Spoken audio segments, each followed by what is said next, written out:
Welcome to the American Bible Society. We ask that you please turn your cell phones to either vibrate or off. And bathrooms are located in the hall parallel to this room here. I'd like to introduce you to the events coordinator of Crossroads Cultural Center, who's been our partner for a number of years, Rita Simmons.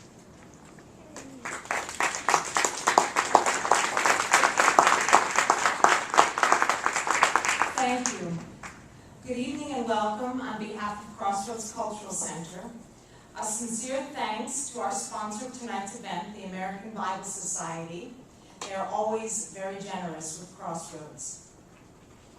Religious freedom and the relationship between church and state have been hotly debated topics during the last few months, but remain the object of many misunderstandings. Contemporary culture, because of its tendency to oppose faith and reason, also tends to reduce freedom of religion to freedom of worship. Though many people realize that these attitudes are inadequate, it is not always easy to pinpoint their philosophical and historical origins. Tonight, we are fortunate to have with us, besides our very well-known Msgr. Lorenzo Albacete, who is theologian and chairman of Crossroads Advisory Board, two wonderful scholars who have studied these matters, both from the philosophical and from the historical and legal point of view.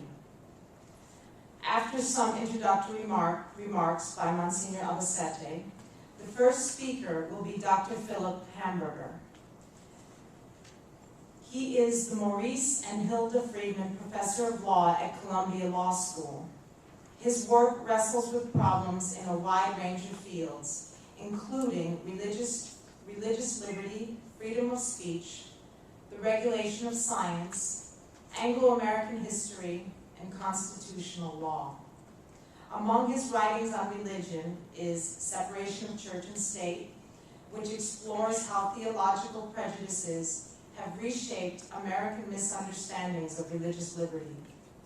His other writings on religion, such as More is Less and Religious Liberty in Philadelphia, examine the historical and conceptual foundations of the free exercise of religion in order to understand the tension between expansive definitions of this liberty and its equality and inalienability. Our second speaker is Dr. Kimberly Shankman. She has been the Dean of Benedictine College in Atchison, Kansas, since 2002. Before that position, from 1996 to 2001, she was chair of the Department of Politics and Government and director of the Law and Society program at Ripon College, where, since she taught various courses in American political thought. In 1990, Dr. Shankman obtained her PhD in constitutional law and American government from Northern Illinois University. A frequent lecturer, Dr. Shankman has been published extensively in the area of political philosophy. Since 2008, she has been a member of the Kansas State Advisory Committee to the United States Commission on Civil Rights. And now, Msgr. Albacete.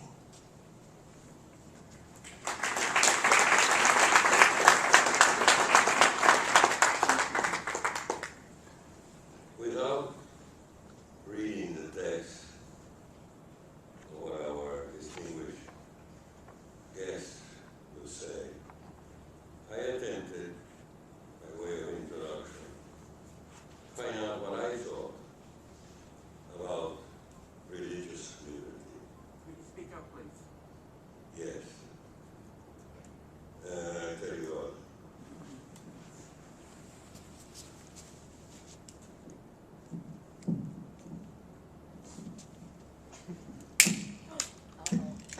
All right.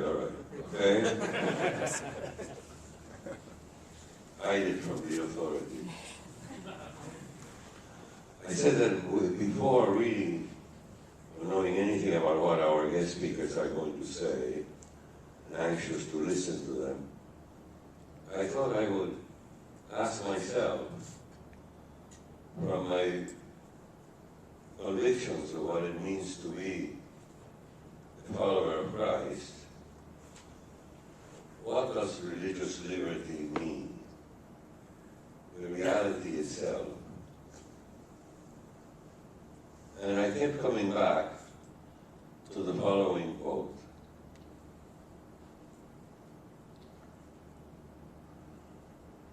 You, it's the plural, you have no homeland because you cannot be assimilated into this society. You have no homeland because you cannot be assimilated into this society. The original is in Italian. The author of those words is Pope John Paul II. And they were words said to Monsignor Luigi Giussani, the founder of Communion and Liberation, from which the Crossroads Center grew. These remarks of the Pope to Monsignor Giussani were made in 1982, in August 1982. And he went on. Anyone has no homeland. You have no homeland in any part of society today. Whoever recognizes the presence of Christ, a different presence from all the others, whoever recognizes this presence of Christ in his or her life, in the network of relationships that constitutes his life, in the society in which he or she lives. In this kind of society, Christianity is accepted only to sustain, dialectically or even practically, Christian values. The acceptance of the Christian occurs, the Christian is welcome as long as this is his contribution. But when someone announces that he or she holds and proclaims and can confirm the presence of God-made man as a human and historical reality, as a human and historical reality, as a fact, someone who recognizes the permanent presence of God that way is therefore the object of an experience. The presence of Christ as the center of a way of seeing, of a way of confronting and conceiving what life is all about, what our humanity is all about. The sense of each action, the source of the activity of the total man, that is to say, the cultural activity of man. Such a person has no homeland today. Again, the virus, the conflict between Christian faith and the dominant culture, where this conflict of being denied a homeland takes place, is a reduction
in such a context, if this judgment about the context, the culture in which we live is correct, what could religious liberty mean?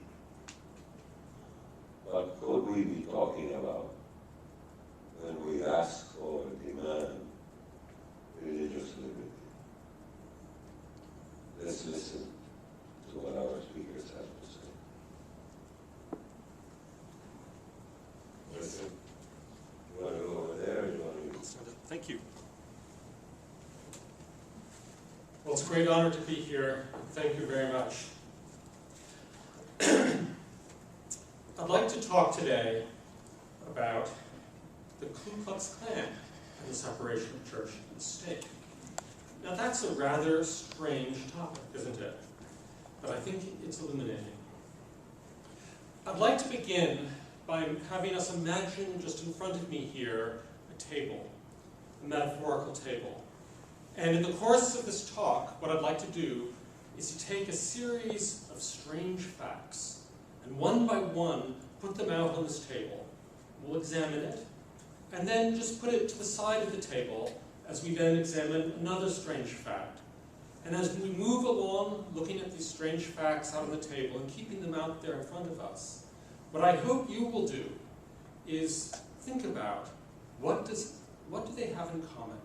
What unites these otherwise discordant, strange sets of facts? The first strange fact we need to look at concerns the Ku Klux Klan and the separation of church and state. In the first half of the 20th century, the most politically powerful advocate of the separation of church and state was the Ku Klux Klan. Now, I'm not talking about the Klan of the 1860s after the Civil War, but the so-called revised Klan, the second Klan, which flourished in the 1920s. An authoritative Klan writer in 1923 wrote, "The Klan is pledged to maintain inviolate and perpetuate forever the principle of complete separation of church and state." This was, in fact, a recruiting principle of theirs. They would distribute little cards, usually at Masonic temples, where they recruited large numbers of members, and on these cards they would list their principles. And one of these principles was the separation of church and state.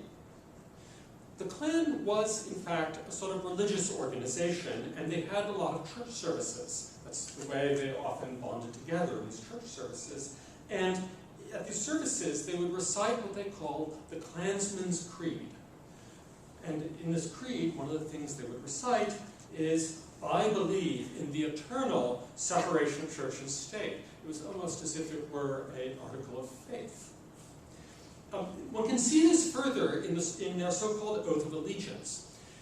You may have seen glossy black and white photographs in the 1920s of large numbers of hooded, I want to say gentlemen, hooded men, usually around a flaming cross. These are usually photographs of the initiation ceremony in which they took their Oath of Allegiance. Before you became a Klansman, you were considered an alien. But you became a member of the Invisible Empire by taking an Oath of Allegiance. So what I'd like to do is read to you the secret final paragraph of the Oath of Allegiance. "I swear that I will most zealously and valiantly shield and preserve by any and all justifiable means and methods the sacred constitutional rights and privileges of free public schools, free speech," this is from the Klan, "separation of church and state, liberty, white supremacy, just laws, and the pursuit of happiness against any encroachment of any nature by any person or persons, political party or parties, religious sect or people, native, naturalized, or foreign, of any race, color, creed, lineage, or tongue whatsoever, all to which I have sworn by this oath I will seal with my blood, be thou my witness, Almighty God, Amen." Unbelievable, huh? In any case, this wasn't just a matter of a formal oath. For example, in Nebraska, at Ku Klux Klan parades in Lincoln, ladies and gentlemen would march down the main street carrying signs such as, "We believe in separation of church and state," and "Do you believe in upholding our Constitution?" They took this so seriously, they actually went through elaborate means to internalize these ideals. So, for example, the women of the Nebraska Klan, after this parade, would hold discussion groups on separation of church and state. Now, the women of the Klan have not received sufficient attention. They're actually an essential part of the Klan in their own auxiliary movements, and I think they deserve, what the women deserve as much credit as the men. The women of the Ku Klux Klan was a fraternal organization, organized in Masonic style in 4 degrees, although it's usually just the first and the second degrees that are active.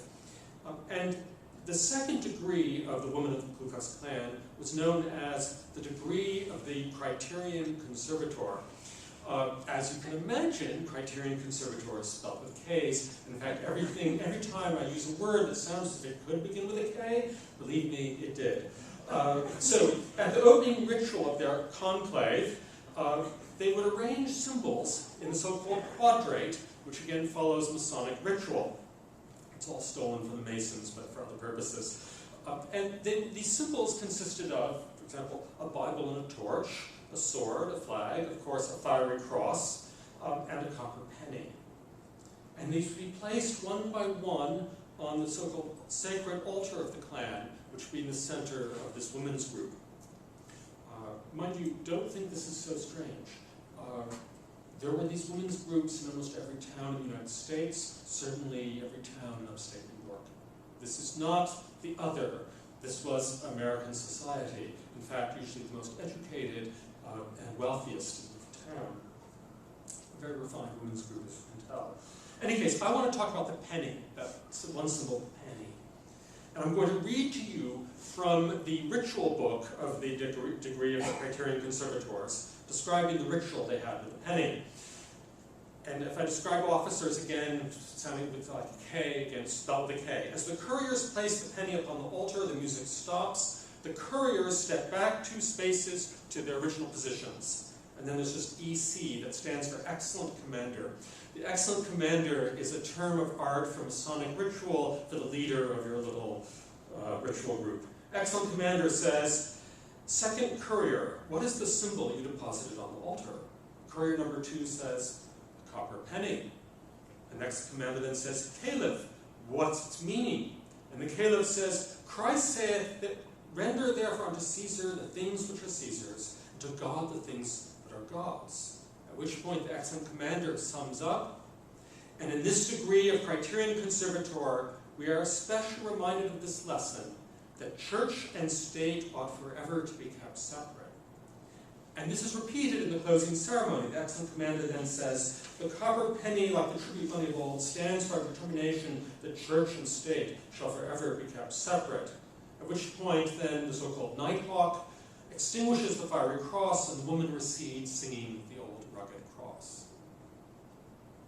Pretty weird, huh? Well, we're just getting started. That's our first set of strange facts. And what I want to do now is take this and just move it to the side of the table, not to forget it though, but always be wondering, how does it fit in with the next set of strange facts? The second set of strange facts concerns fiery crosses. What do you expect? It's the Klan. So what I want to know, and it's not the sort of question most people ask about fiery crosses, is not how did it feel if you felt oppressed by it, if it was a sign of violence, but what did Klansmen, and of course Klanswomen, think when they're looking at the fiery cross? What did they perceive in it? Of course, some, I'm sure, perceived oppression and intimidation. But most organizations, or successful organizations, the Klan was very successful, are formed around ideals. And what Klansmen and women wrote about what they saw on the fiery cross was the independent authority of individuals in relationship to Christ. Yes. What follows are entirely quotations from letters and pamphlets. They say it's a reminder that Christ is the light of the world, and the cross thus could dispel ignorance, superstition, and intolerance. Now, these are code words. These are code words about individual freedom in relationship to ecclesiastical authority. And in this sense, the burning cross was seen as a symbol of religious liberty. They say the firing cross, blazing in its glory with its radiance like the Statue of Liberty, enlightens the world with liberty, both civil and religious.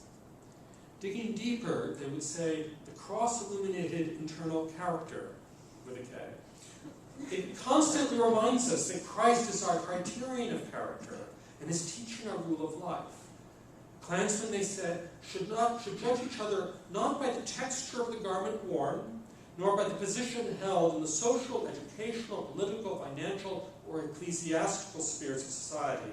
Instead, we look well to the inner qualities of the heart, the mind, and the soul. On these we base our estimate, and the eye of scrutiny beholds him bathed in the penetrating light of the fiery cross. That's even weirder, isn't it? So, that's our second strange set of facts, fiery crosses. Let's put those aside, too, and look at a third set of strange facts. Begin to think about how they all fit together. The third surprising set of facts concerns the Klan vision of public schools. The Ku Klux Klan was a powerful advocate of public schools because they thought that's where children would learn independent thinking and freedom from convention. In public schools, they said, individuals could learn to think on their own authority. In a Klan leaflet, it said, in public schools, students would be taught how to think, not what to think. You know, I thought that's what we did at Columbia. I thought that's what's done at all universities. We teach how to think, not what to think. And so it's a little unnerving to find that the Ku Klux Klan was actually a very prominent advocate of this. So what's going on here? Well, it's illustrated, I think, by the contrast. They then say, and again, these are all quotations from letters and pamphlets, any sectarian school is a menace to our nation's progress, and that it has a tendency to shape the plastic mind of the child into a molded path from which there is small chance to escape at maturity. Or just take another example, private schools instill in the unmatured mind their peculiar church doctrines, thus in a very strong way molding the conscience of the child. And they conclude, public schools offer the privilege of thinking for yourself. Okay, so how do we explain this? We have three sets of counterintuitive facts about the Klan. They support, or the most prominent support at the time, of separation of church and state. When they look at fiery crosses, they often see individual character and freedom, particularly religious freedom. And third, they're primary advocate of public schooling because that's where you learn how to think, not what to think. Why were these Klan positions? And especially why was separation a Klan position? To move towards an answer, I want to take one other strange fact and put it out on the table. This one, not about the Klan, about the Constitution. Separation of church and state was not the religious liberty guaranteed by the First Amendment.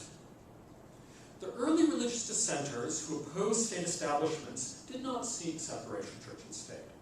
In the 1780s, religious dissenters campaigned against establishments, but they never said, we want separation of church and state. Instead, what they said is, we want equal rights, regardless of religious differences. In other words, they wanted equality, non-discrimination. If they got particularly radical, what they would say is, we want no laws respecting or concerning or touching religion. In 1791, the First Amendment to the U.S. Constitution makes no mention of separation of church and state. It says, Congress shall make no law respecting an establishment of religion or prohibiting the free exercise thereof. There's no significant overlap between those words and the phrase separation of church and state. Well, unless you consider the word of to be significant. So where does separation of church and state come from? Well, it gets introduced into American political life in the 1800 election when Thomas Jefferson is elected president. Federalist clergymen preach against Jefferson.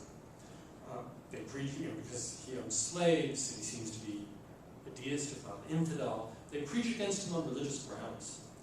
And Jefferson's supporters resent this, so they tell the Federalist clergy, it is your duty as Christians to maintain the purity and independence of the church, to keep religion separate from politics. In other words, they demand separation in order to discourage preaching on politics against Jefferson.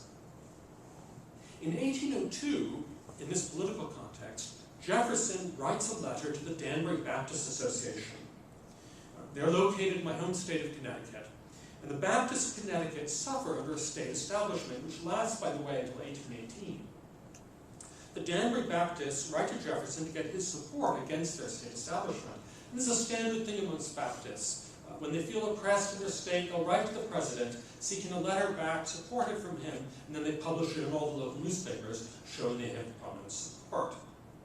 Jefferson responds to the Danbury letter by using a campaign slogan to interpret the First Amendment. He says the First Amendment builds a wall of separation between church and state. Well, the Baptists of Connecticut understood what Jefferson had written. Most people write about Jefferson's letter. What's more interesting is the Baptist response. What do? Nothing. They're completely silent. They don't even register the letter in the minutes of their meeting. They pretend they never received it. Most Baptists who correspond with the president publish their correspondence. The Danbury Baptists did not. So how do we explain this? How do we explain why Baptist advocates of religious liberty do not support separation? And why does the First Amendment not mention it? And the answer to this, I think, is conceptual. Because there's a conceptual difference between disestablishment and separation. The freedom from an establishment is different from a separation. You can think of these as two different metaphors. Disestablishment, or not having an establishment, is about not having one object support another. It's a vertical metaphor. The government should not support the church. It's vertical. Separation of church and state is a different sort of metaphor. It's about keeping things apart. In that sense, can be conceptualized as horizontal. It's a very different metaphor with very different implications. So the First Amendment prohibits an establishment. And in so doing, of course, it limits only government. Congress shall not. Moreover, it prohibits laws respecting an establishment, and this meant typically laws giving financially to churches on account of their religion. In contrast, separation of church and state limits both government and religion equally. Indeed, it limits a particular type of religion, not religion. It's not separation of state and religion. Separation of church and state. In other words, it limits a particular type of religion, the group religion, the sort of religion with ecclesiastical authority, not individual spirituality. In other words, it discriminates on the basis of religion. So we're in the weird position when we talk about the First Amendment of interpreting the First Amendment in terms of a phrase that not only limits religion as well as government, but also interprets it in discriminatory terms. It focuses on one type of religion and not another. That's very odd. So it's no surprise that dissenters did not want separation of church and state. They assumed religious liberty lies somewhere between a union of church and state and a separation of church and state between these extremes. They understood that religion cannot be free if it's either merged with the state or if it's deprived of all connection with the state.